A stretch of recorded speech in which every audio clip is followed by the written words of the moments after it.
할렐루야.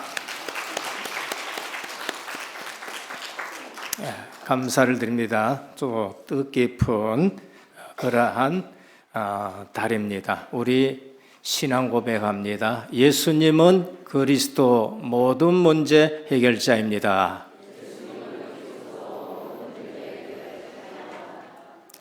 오직 나의 신으로 되느니라. 걱정하지 말기를 바랍니다. 그리스도인이 꼭 알아야 할 것이 있습니다. 그것이 영적 사실입니다. 내게는 영혼이 있다라는 사실이고, 그리고 또 천국이 있고 지옥이 있고 성령이 계시고 또 천사도 있고 사단도 있다라는 영적 사실을 그리스도인은 잊어버리면 안 됩니다. 그러면 교회는 영적인 기관입니다. 세상에 많은 기관들이 있지만은 교회는 세상의 그런 기관하고 다르고 영적인 기관입니다. 그래서 교회에는 지식인을 또 그 다음에 엘리트들이 많이 있으면은 좋습니다. 그러나 더 중요한 것은 그분들이 영적 사실을 아는 분들이어야 되는 것입니다. 교도소에서 전도를 너무 잘하시는 장로님 한 분 계십니다. 저는 그분 장로님이 쓴 책이 있는데 하나님이 못 고칠 사람이 없다라는 책을 저는 안 믿는 남편들 좀 읽으라고 우리 중직자분들이나 또 저희 처가에나 안 믿는 분들 계시는데 저는 그 책을 많이 돌렸습니다. 그런데 그 책을 읽고 우리 기독교에서 뜻있는 분이 영화를 한번 찍으려고 얘기를 했습니다. 그런데 그들 중에 대화가 뭐냐 하면은 이 영적 사실을 한국 교회가 이 영화를 보면서 수용할 수 있겠느냐라는 것을 걱정하는 것을 봤어요. 존속 살인, 아버지, 어머니, 조카, 삼촌 5명을 딱 살해한 사람이 있었었는데 그게 이 장로님한테 만나게 돼가지고 그 아이에게 귀신이 덮였던 것을 알고 예수 그리스도로 치유하고 그러면서 마지막에 너는 분명히 사형을 받을 것인데 천국에 대한 확신을 가지고 그렇게 감옥 생활을 해야 된다 하면서 복음을 줬는데 많은 사람들이 사형장으로 가면서 오줌 싸고 안 끌려가려 그러고 발악을 하고 한 걸음이라도 늦게 가려 그러고 하는데 이 아이는 찬송을 부르면서 천사 같은 얼굴로 사형장에 올라가고 교도소장과 거기에 있는 모든 사람들에게 복음을 전하면서 예수 믿어야 된다 하고는 갔다는 것입니다. 오늘 이 영화를 만들면서 의논한 것이 한국 교회가 인간에게 있는 영적인 문제라든지 사단마귀 이 얘기를 수용하겠느냐? 지금 교회가 그렇게 된 것입니다. 오늘 우리는 알아야 됩니다. 제목이 사단이 무릎 꿇는 교회입니다. 복음을 얘기하고 구원을 얘기하고 성도가 어떻게 살아야 되는가를 얘기하고 제일 마지막에 뭐라고 말씀했느냐? 그러므로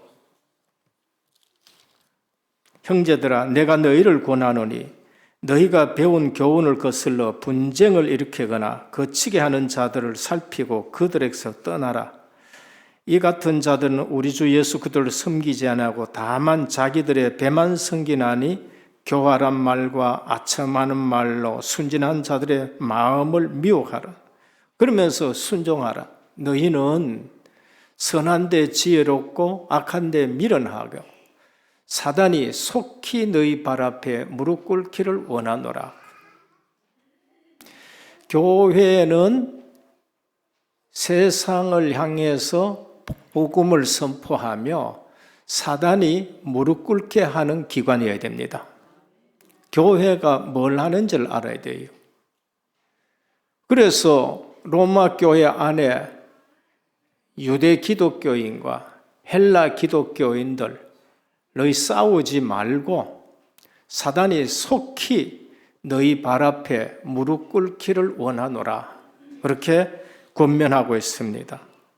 이상하게 성도님들이 실제적으로 은혜 받지를 못하고 또 실제적으로 영적 사실을 알지 못합니다. 설교를 해보다 보면은 그걸 참 많이 느껴요. 제가 설교를 쭉 준비해가지고 올라오면은 거의 원고대로 하려고 합니다. 왜? 기도하면서 준비해가지고 하기 때문에 원고대로 새벽이나 낮에 11시나 하려고 그래요. 그런데 새벽 설교가 다르고 11시 또 설교가 또 달라요. 어느 것이 뭐 은혜 됐다 이게 아니고 앉아 계시는 분들에 따라 가지고 설교자에게 나오는 메시지가 달라요. 지난주에 새벽 설교는 1대지, 2대지, 3대지 다 했어요. 그런데 11시 예배 때는 1대지만 딱 했는데 끝내야 될 시간이 온 겁니다. 그래서 오늘은 2대지, 3대지를 하는데 이상하게 목회자가 기도하고 준비해서 설교를 하는데 어느 날은 목회자 스스로가 내려오면서 내가 이렇게 설교를 해가 되겠나 싶은 정도로 성도님들이 은혜를 못 받은 것 같네 싶은 정도가 될 때가 있어요. 상당히 그때는 무거운 짐을 지게 되는 겁니다. 그런데 한 분은 그러고 내려왔는데 어떤 성도님이 전화가 와서 목사님 어떻게 오늘 내 사정을 그렇게 잘 아시고 그렇게 내게 답이 되는 말씀을 주셨는지 너무 감사하다는 거예요. 아무도 은혜 못 받은 것 같았는데. 근데 그분은 은혜를 받고 자기가 답을 얻었다고 해요. 그때 제가 뭘 느꼈냐면은 유 목사님이 한 말씀을 제가 느꼈습니다.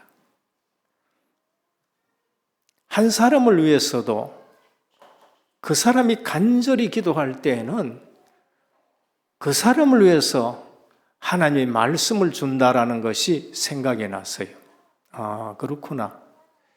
하나님 오늘 저분이 그처럼 갈급해하고 간절해하니까 다른 분은 두고 그분을 위해서 말씀을 전한 것이 아니구나. 그래서 제가 설교에 대한 해방감을 받았다니까요. 또 한 분은 설교를 하고 오늘 우리 성도님들이 다 은혜 받으셨구나. 기분 좋지요. 어깨가 으쓱해질 수도 있는 것입니다. 목회자가 그래 으쓱하지는 말아야 되겠죠.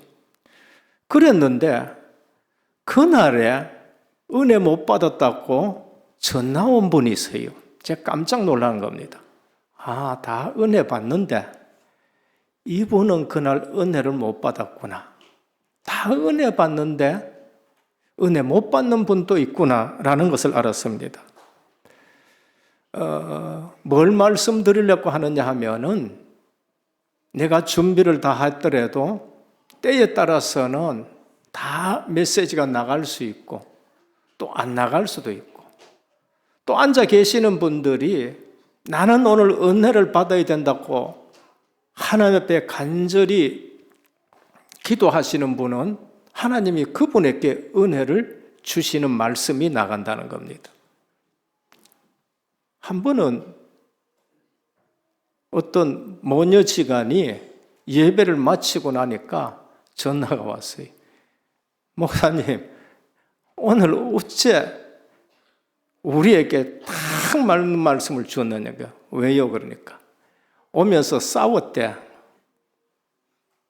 딸은 권사님이고 어머니는 이제 초신자고 오면서 예배 들어왔는데 왜 11조를 드려야 되느냐 하면서 딸은 11조를 드려야지 어머니는 초신자니까 왜 드려야 되는데 옥신각신하면서 예배 들어 싸웠는데 그래 따님이 오늘 예배 드릴 때에 그러면은 하나님의 말씀이 뭐라고 하느냐 들어보십시다 했던 거예요. 그래서 와서 말씀을 듣는데 서론에 11조 얘기가 나온 거예요. 그래서 마치고 나서는 어머니가 너 목사님한테 얘기를 했지? 그러니까 아니 어머니하고 내하고 차 타고 와서 내리고 바로 예배당 왔는데 내가 언제 목사님한테 얘기할 시간이 있었느냐는 거예요. 없었는 거예요. 그러면서 저한테 전화 왔어요. 제가 그랬습니다. 저도 모르겠다고. 내 오늘 원고에 11조 얘기가 없었는데 말씀이 그렇게 나갔다는 거예요. 하나님의 말씀은 사모하는 자에게 주시는 줄 믿으시길 바랍니다. 저는 이런 포럼을 들을 때마다 여기에 설 때마다 기도 안 하고는 절대 설 수 없다는 것을 느낍니다. 오늘 사단이 무릎 꿇는 교회. 교회는 영적인 기관인 줄 알고 복음으로 무장을 시켜놓고 삶을 어떻게 살아야 되는지를 말씀하고 나서 교회는 사단을 이기는 교회여야 된다는 것을 말씀합니다. 첫 번째입니다.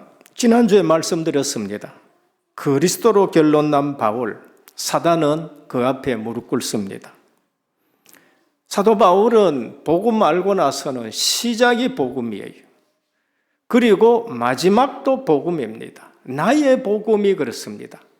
성경에서 말씀한 그리스도가 나의 복음 되기를 축원합니다. 나의 복음이. 나의 복음이 돼야 돼요. 그냥 귀에 들리는 지식적인 것이 아니라. 그리고 사도 바울은 일생 전체를 복음으로 그냥 살아온 것입니다. 그래서 갈라디아 1장 17절에 뭐라 하냐? 이후로는 누구든지 나를 괴롭게 하지 말라. 내가 내 몸에 예수의 흔적을 지니고 있노라. 늘 전도자의 삶을 살아가면서 핍박도 당하고 매도 맞고 다음에 또 감옥도 들어가고 그 고난의 흔적이 내 몸에 있다는 겁니다. 과정 전체가 그리스도의 흔적이 남아있는 것입니다. 고린도후서 12장 9절에 보면 그럴 것 같으면은 주께서 나에게 이르시기를 내 은혜가 내게 족하다. 이는 내 능력이 약한 데에서 온전하여짐이라. 그러므로 도리어 크게 기뻐함으로 나의 여러 약한 것에 대하여 자랑하느니 이는 그리스도의 능력이 내게 머물고자 함이라. 사도 바울이 다 강한 건 아니었어요. 사도 바울에게 약한 부분이 있어요. 아마 우리 성도님들께도 이런 부분은 약하고 저런 부분은 약하고 다른 사람에게 없는 약한 부분이 있을 것이고 그럴 거예요.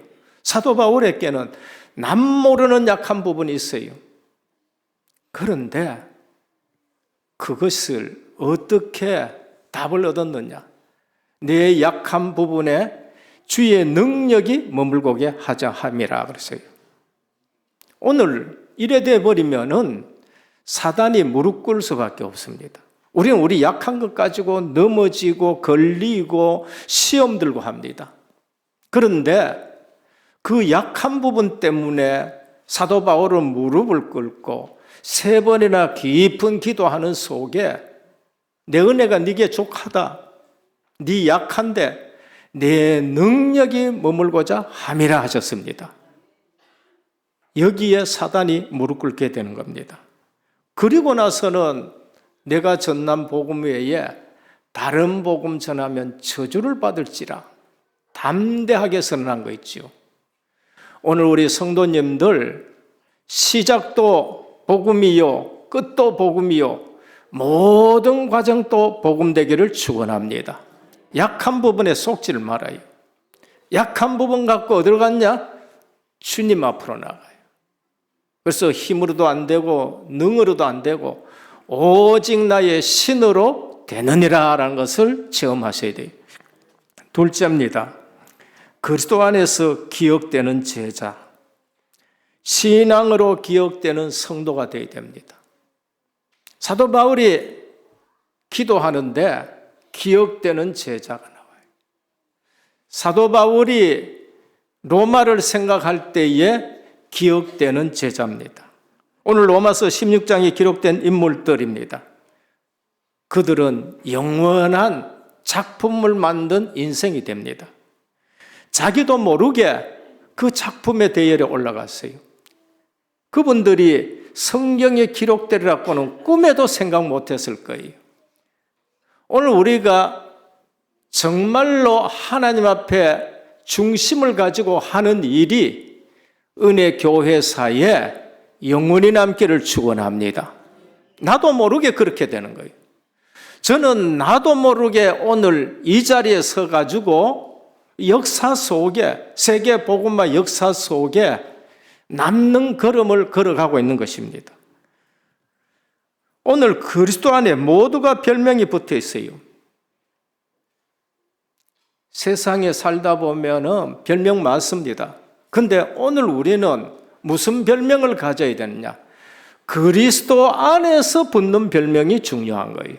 저번 뭐 세상에서 성공했다, 기마이가 좋다, 또 뭐 어려운 사람 잘 도와준다, 다 있는데 그리스도 바깥에서 말고 그리스도 안에 기억되고 별명되는 사람입니다. 우리는 그리스도 안에서 기억되는 별명을 기도해야 됩니다. 중요한 것이 뭐 그리스도 안에입니다. 사도 바울이 제일 많이 쓴 용어가 뭐냐? 그리스도 안입니다. 빌립보서나 예배소나 사도 바울 서신을 보면은 항상 그리스도 안 그래요.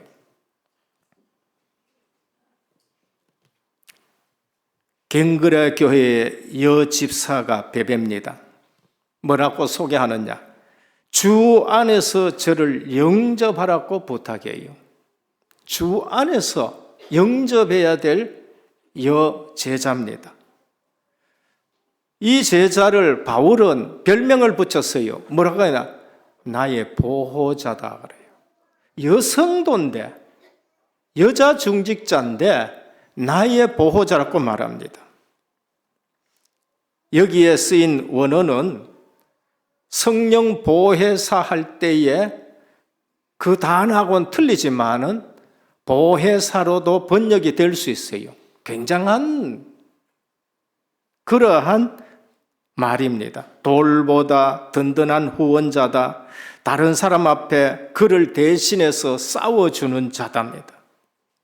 그리고 로마서를 이제 보내야 되는데 누구를 지금 보내느냐? 베베 여집사에게 로마서를 지금 보내는 겁니다. 그냥 혼자 가지고 갈 수는 없을 거예요. 왜냐? 우편 제도도 발달이 안 되었고 그때는 도둑들도 있고 뭐 강도들도 있고 하니까 유력해야 되겠지요. 재정적으로나 그리고 또 일꾼들을 부려서 같이 호위할 수 있는 사람까지라도 있어야 되겠지요. 그런데 그 여성도가 바울의 보호자라는 별명을 가지고 있습니다. 브리스길라 부부 나옵니다. 아굴라. 그리스도 예수 안에서 동력자로 별명이 붙었습니다. 그리고 내 목을 위하여 대신 목을 내어놨다고 말합니다. 브리스길라는 아시리아족의 여성을 뜻합니다. 그리고 브리스가라고도 말하는데 애칭이지요. 얼마나 가까운지 애칭으로 불러주는 겁니다. 애칭으로. 선교사에게 함께 동력했다. 부인 이름이 또 먼저 나와요. 그만큼 사회적으로나 아니면은 교회의 헌신적인 면에서 부인이 더 앞섰다고 볼 수가 있습니다. 우리는 사도행전 18장에 보면 글라우디오 황제 때에 로마에서 쫓겨와가지고 고린도에 왔다가 사도 바울을 만나서 선교 사역에 동참하고, 사도 바울이 에베소 갈 때에 에베소까지 또 따라가서 동역하고, 그리고 나중에는 로마에 먼저 와가 있다가 사도 바울이 로마에 온다 하니까 사도 바울이 기억하는 인물이 된 것을 볼 수 있는 것입니다. 사도행전 18장 24절 26절에 보면은 아볼로라는 목회자가 있는데 보니까 메시지는 너무 잘하는데 뭐가 하나 빠졌어. 마가다락방에만 성령 하나님을 몰라. 그래서 자기 집에 조용히 불러가지고 목회자가 자존심이 안산할 정도로 복음적으로 사역을 잘해서 아볼로가 훌륭한 목회자가 될 수 있도록 한 브리스길라 아굴라 부부, 예수 안에서 동력자라 그랬습니다. 목회자와 같은 그러한 동력을 하게 되고 목회자를 위해서 목을 내놓겠다 하는 사람입니다. 사랑하는 에베네도입니다. 아시아에서 그쪽에 처음 익은 열매라 그래요. 처음 선교에 가가지고 첫 번째 열매가 바로 에베네도입니다. 하나님께 첫 번째 드리는 제물이 첫 열매라 하는데 얼마나 귀했으면 그 상징적인 별명을 붙였겠습니까? 7절에 보면 내 친척 아느로고와 유니아 부부 같아요. 나보다 먼저 그리스도 안에 있는 자다라고 말했습니다. 그러면서 사도들에게 유명일 영역을 받고 그랬어요. 다르게 또 번역하면은 사도들 가운데 탁월한 자다 그래요. 바나바는 12사도는 아니지만 사도라 칭함을 받습니다. 근데 이 부부는요, 바나바처럼 사도들 가운데 탁월하다, 사도라고 칭함을 받을 수 있는 그러한 부부인데 나보다 먼저 그리스도 안에 있었고, 그러면서 사도들 가운데 유명하게 여김을 받는다고 말합니다. 그러면은 핍박자 사울을 놓고 얼마나 기도를 많이 했겠어요. 그리스도 안에 있는 우르바노와 스다고 동력자라고 말합니다. 우르바노, 가이사 황제 집에 발견되는 노예 이름이 우르바노입니다. 사랑하는 스다고 흔한 이름은 아니지만 로마 황족 중에서 황족 중에 이런 이름이 있는 겁니다. 그리고 주 안에서 수고한 두루보나 별명이지요. 온 교회의 식주인 가이오. 오늘 우리는 정말 그리스도 안에서 기억되는 사람 되시기를 축원합니다. 주의 종이 머리 숙였는데 기억이 돼야 돼요. 브라질 하면은 기억되는 중직자. 미얀마 하면은, 그러면서 케냐 하면, 미국 하면, 스위스 하면은 기억되는 중직자. 셋째입니다. 사단이 무릎 꿇는 교회입니다. 오늘날 교회가 영적 사질의 무지함이 크나큰 문제 중에 하나입니다. 이유는 사단, 마귀, 귀신, 악령에 대해가 무지한 것입니다. 누구 책임이냐? 목회자의 책임이에요. 목사들의 책임이에요. 누구 책임이냐? 신학교 책임이고 교수들의 책임입니다. 왜? 학문하러 빠졌기 때문에. 학문하러 빠졌기 때문에 그래 되는 겁니다. 솔직히 말해서 거의 다 신앙생활하면서 이 부분에 속기 쉽습니다. 비밀이 뭔가? 로마서 16장의 인물들에게 부탁하는 걸 보면 그게 비밀입니다. 우리는 이 이름을 통해서 로마가 무릎 꿇는 하나님의 나라에 진리 전하는 교회가 되어야 되는 거예요. 교회 앞에는 사단이 무릎 꿇어야 돼요. 안 그러면은 교회는 사단의 놀이터가 됩니다. 오늘 뭐라고 했냐? 선한 데 지혜롭고 악한 데 미련하기를 원하노라. 그렇게 말씀합니다. 선이 뭐냐? 내게 잘해주면은 선해요. 내게 잘해주지 않으면은 악하다. 그게 우리가 쏟는 것입니다. 성경에서 말하는 선은 그게 아니에요.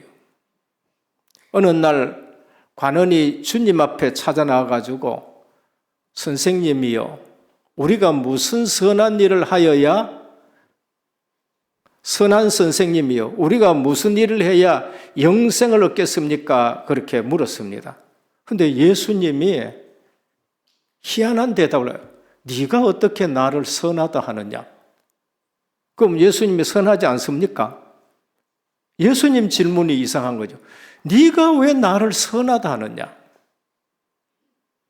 그 말은 무슨 말이냐면, 너희가 선하다 하는 기준 가지고 그 선은 틀린 것이다. 그 말인 거예요. 네가 선하다 하는데 그 선 가지고는 틀리다. 선하신 분은 하나님 한 분밖에 뿐이다 라고 말씀한 거예요.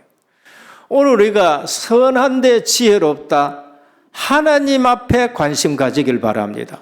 하나님 중심으로 사는 것이 전부 선이에요. 그거 아닌 거는 전부 악이라는 거예요. 내한테 잘해주면 선하고, 우리 집에 잘해주면 선하고, 우리 아이한테 잘해주면 선하고, 아니에요. 우리한테 못하면은 악하고, 아니에요. 우리의 모든 선은 하나님께 맞추시길 바랍니다. 악은 뭐냐? 하나님 관계가 안 된 게 악이에요. 사단이 늘 하나님 관계를 안 되게 하는 겁니다. 우리는 사단마귀 귀신 끄면은 점집만 생각하는데 아니에요. 우리의 생각 속에 하나님 관계를 삐뚤게 하고 교회가 하나 되지 않게 하고, 이 전부 사단의 역사인 거예요. 악한 데 미련해라. 데살로니가전서 5장 22절입니다. 악은 모든 모양이라도 버려라 그럽니다. 육신적 싸움을 싸우지 않고 영적 싸움을 싸워야 돼요. 사단이 무릎 꿇는 교회, 육신적인 싸움이 아닙니다.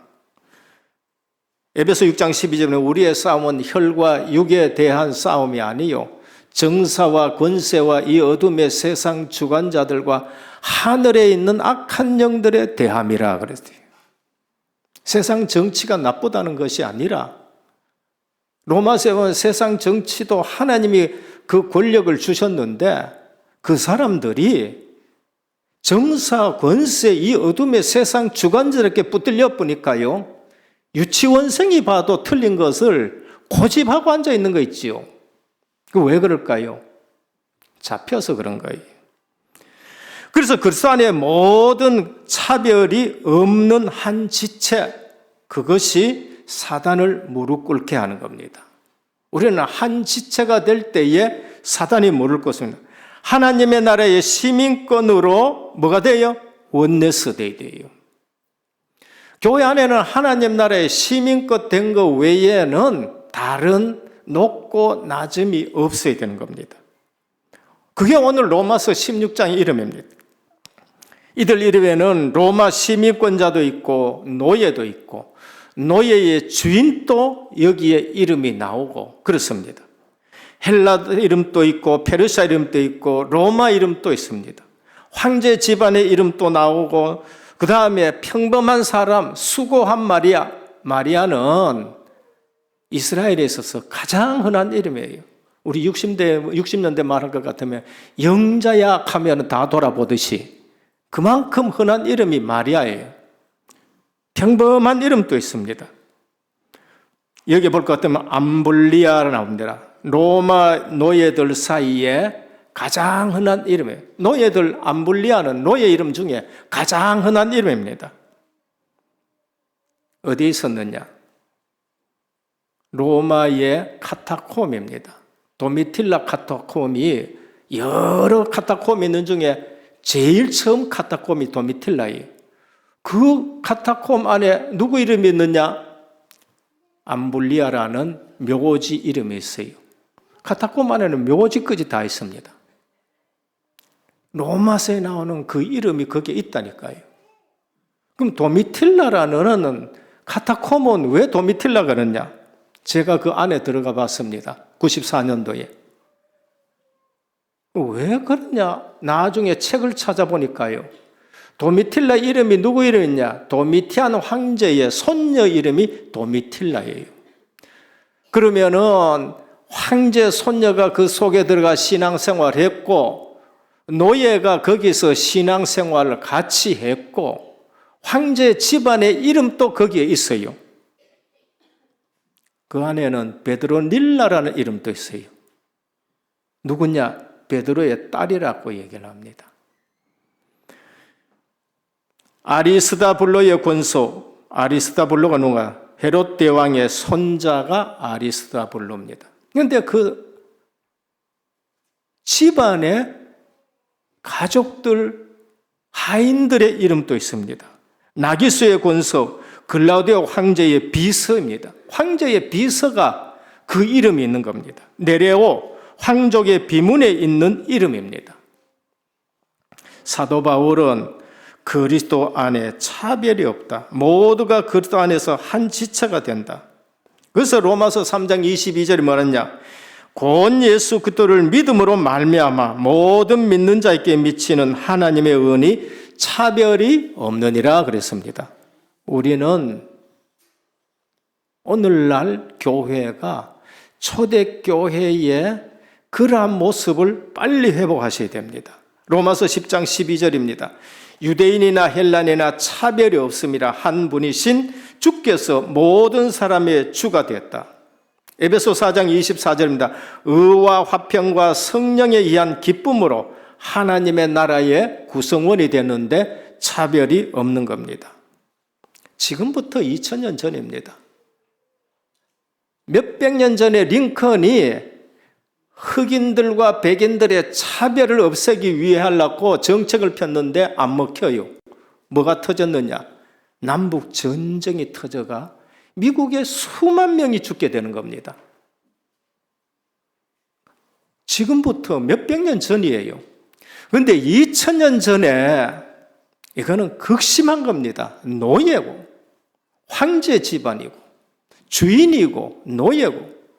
그런데 교회 안에서는 전혀 차별 없고 오히려 노예가 장로가 돼 있고 주인이 나중에 와가지고 앉아가지고 노예가 장로가 성찬 예식을 들고 가면은 그거 받아 먹고. 한국에서도 그런 거 있어요. 머슴이 장로가 돼가요. 주인이 나중에 그 교회 가가지고 그래서 하나 되기도 하고 또 어떤 교회는 그거 안 돼가지고 양반들은 따로 나가지고 교회 새로 하고 어느 날 이제는 제일 문제된 백정들이 해방을 받게 되고 이 복음 때문에 그래 된 거예요. 오늘 한국에 우리는 교회가 얼마나 한국을 한국답게 만들었는지를 우리가 아셔야 되고 또 이 혼란한 시대에 그리고 영적 문제가 지금 온 세상에 너무나도 극심한 시대에 선교 10주년을 통해 가지고 다시 한번 본질 회복하는 은혜교회가 되기를 주님의 이름으로 축원합니다. 종래의 세계관과는 전혀 다른 세계관. 2000년 전에 그러니까 복음을 가지고 있으면은요 시대를 앞서가게 되는 겁니다. 복음을 앞서가게 되면은 미리 응답받게 되는 것을 볼 수 있습니다. 그래서 사도 바울은 유대 기독교인이냐 헬라 기독교인이냐 사단이 무릎 꿇게 하기를 원하노라 그런 거예요. 너희는 선한 데 지혜로워라. 하나님 일에 우리는 머리가 빨리빨리 돌아가야 돼요. 사단이 하는 일에 우리는 멍해버려야 돼요. 아예 관심 없어야 됩니다. 사단이 속히 너희 발 앞에 무릎 꿇기를 원하노라. 하나님은 자기 일꾼들을 선택하는 기준은 세상의 기준과는 전혀 다른 기준입니다. 오늘 교회는 세상 기준 가지고 말고 복음 기준이 되고 하나님의 말씀 기준 되기를 축원합니다. 우리 은혜교회는 그렇게 돼야 돼요. 우리 은혜교회만이라도. 고린도전서 1장 26절에 31절입니다. 형제들아 너희를 부르심을 보라. 육체를 따라서 지혜로운 자가 많지 아니하며 능한 자가 많지 아니하며 문벌 좋은 자가 많지 아니하도다. 그러나 하나님께서는 세상에 미련한 것들을 택하사 지혜 있는 자들을 부끄럽게 하려 하시고 세상에 약한 것들을 택하사 강한 자들을 부끄럽게 하려 하시며 하나님 앞에서 자랑하지 못하게 하려 하심이라. 그런데 똑똑한 사람 필요 없다, 그 말이 아닌 거예요. 그 말이 아니라는 것입니다. 그래서 모두가 천국 시민권으로 동등한 것이 교회고 하나님의 백성입니다. 이것이 사단이 틈타지 못하는 건강한 교회라는 것을 말씀드립니다. 결론입니다. 선교사 파송 10주년의 해입니다. 우리는 굉장히 의미 있게 가져야 돼요. 우리 교회를 하나님이 이처럼 복 주시고 우리가 이처럼 그 일에 쓰임받고 있다는 것. 저는 10년을 보내면서 우리 은혜교회가 세계 속에 이처럼 지교를 세워주는데 가슴이 터질 것 같아요. 좀 더 큰 응답을 못 받은 것에 대해서는 미안하지만은 제 수준에서는 이렇게 하나님이 저를 쓰실 줄은 저는 몰랐는 거예요. 너무나도 감사한 거 있죠. 세계 복음할 인물들이 준비되어서 사단이 무릎 꿇는 교회가 되기를 축원합니다. 우리 가정이나 우리 교회나 우리 직장에 구원받은 구원을 그처럼 강조하고 구원받은 자의 삶이 어떤가를 그렇게 강조하고 나서 너희들 안에서는 다툼이 없고 유대 기독교이나 헬라 기독교이나 사단이 무릎 꿇도록 하라고 그렇게 말씀합니다. 그래서 우리는 뭘 준비했냐? 영적 서밋에 서야 돼요. 사단을 무릎 꿇게 하려고 하면 영적 서밋에 서야 됩니다. 기도하는 교회, 영적인 기관이 되어야 돼요. 기능 서밋에 서야 됩니다. 세계 선교하기 위함입니다. 기능이 하나님의 주신 기능으로 서밋에 서야 돼요. 그게 달란트 전문합니다. 달란트 세계화가 되어야 되고요. 문화 서밋에 서야 됩니다. 싸우지 않고 이기는 겁니다. 지금 한국의 문화는요, 싸우지 않고 세계를 지금 정복하고 있습니다. 이번에 축구도 마찬가지입니다. 지도자는 다르다는 걸 좀 느꼈어요. 손흥민 선수 힘들지 않았었습니까? 2번이나 연장전은 힘들지 않았습니까? 국가 대표로서는 힘든다는 말은 핑계밖에 안 된다는 거예요. 한 국가의 대표로서 뛰는데 힘든다? 그거는 핑계가 될 수가 없다는 겁니다. 우리는 하나님 나라의 일에 이것저것 우리에게는 핑계가 없어야 되는 겁니다. 어디에 서야 되느냐? 문화 서밋. 한국의 문화가 왜 이처럼 세계적으로 하나님이 끌어올려놨냐? 전도 선교를 위해서라고 보는 겁니다. 5,000년 역사 속에 이런 적이 한 번도 없는 거예요. 그래서 한국의 음식 문화, 한국의 예술, 한국의 체육, 한국의 기술, 지금 세계를 싸우지 않고 이길 수 있게끔 지금 되는 겁니다. 오늘 여호와의 이름이 견고한 망대가 되도록 237 5천 종족이 선교의 미래인 줄 믿고 앞으로 더 중요한 응답받아가는 출발점 되는 한 해가 되기를 주님의 이름으로 축원합니다. 하나님 감사합니다. 사도 바울 마지막으로 교회는 영적 기관인 것을 알고 선한데 지혜롭고 악한데 미련하기를 원하라고 하면서 사단이 속히 너희 발 아래 상하기를 원하노라 하셨습니다.